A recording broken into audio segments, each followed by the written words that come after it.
মুখ্যমন্ত্রী, আপনার ক্ষমতা নেই। আপনার ক্ষমতা শুধু দুর্নীতি করার জন্য, দুর্নীতিগ্রস্ত মানুষদের সঙ্গ দেওয়ার জন্য, তাদেরকে শাড়ির আঁচলের তলায় লুকিয়ে রাখার জন্য। এই রাজ্যের মানুষ আপনাদের ভোট দিয়ে যারা মুখ্যমন্ত্রী বানিয়েছে, তাদেরকে আপনার আঁচলের নিচে ঢুকিয়ে রাখার দরকার নেই। তারা আপনার সন্তান নয়, তাদের ঘরের সন্তান আপনার সন্তান নয়। আপনি কিসের জন্য এদের সাথে এমন অত্যাচার করছেন বলতে পারবেন? উত্তর দিতে পারবেন? আপনি উত্তর দিতে আসেননি এখানে, আপনি এখানে দুর্নীতি করতে এসেছেন। তাই আপনাকে বলছি, আমাদের দফা এক, দাবি এক, মুখ্যমন্ত্রীর পদত্যাগ।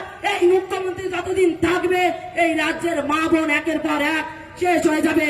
তাদের কত বিখ্যাত করে তাদেরকে, তাদের শরীরটাকে ছিঁড়ে কাকচিলের মতো তাদের শরীরটাকে ছিঁড়ে খেয়ে ফেলবে আপনার গুন্ডা বাহিনীরা।